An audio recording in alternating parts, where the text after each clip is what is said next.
After the air we breathe, water is the next most important thing we need. Globally, it's tremendously important.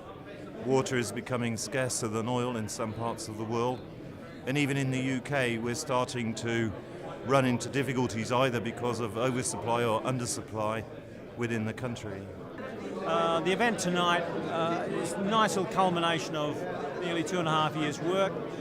It's a small part of a much bigger program of effort that's happening across the UK with many players, all trying to solve this problem of how we manage water better. As weather events become more extreme and water pressures and stresses in different forms become more acute, understanding what's happening to our water matters more and more. But thanks to you, NERC, for what you've done in bringing together excellent science and research, very large data sets, business needs. This is absolutely what your strategy is about, and it's great to see such a good and powerful example of it this evening.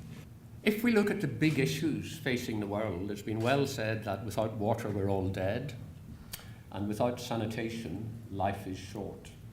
So two of the big issues facing the water industry worldwide has been the excessive use of water, we're not using it wisely, and the fact that 40% of the world's population doesn't have access to proper sewerage systems.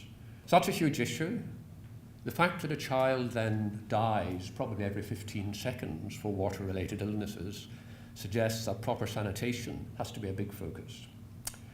Now in the UK, we've spent a lot of money, 90 billion since privatisation, in my view, very successfully, because largely we've addressed the sanitation issues and largely we've addressed the supply issues, though even now we've got issues like the South East where water supply is a big problem. Business wants the best research, there's no doubt on that.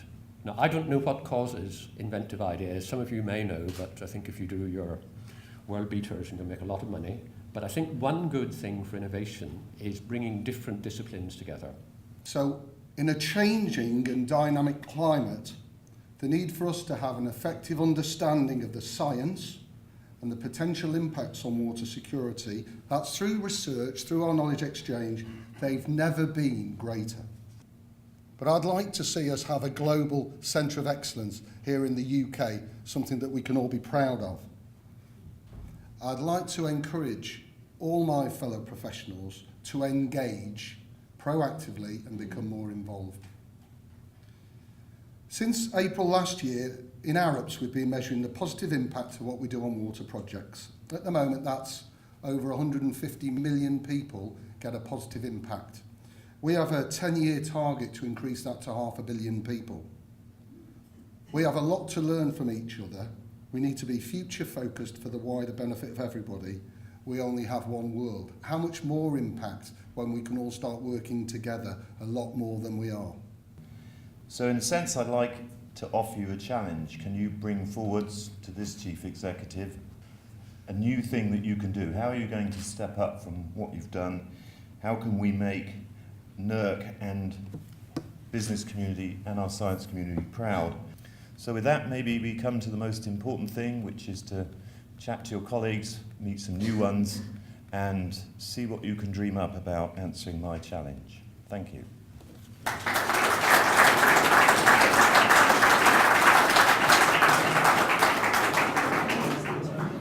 You can live for, well, not much more than 27, 28 hours apparently without some water. Humans need it, the environment needs it, businesses need it. The water situation is changing. It's changing because we're making more demands as society on the available water. It's changing because the climate's changing.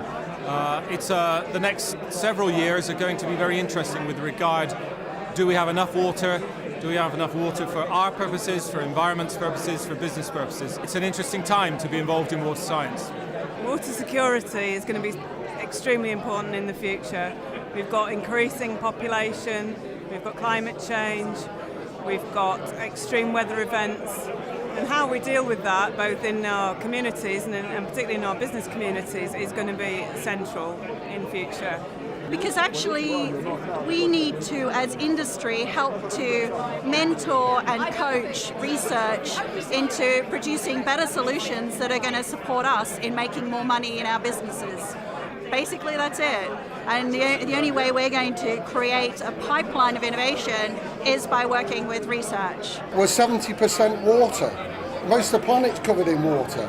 More than half our world hospital beds are filled with people with diseases related to water and sanitation.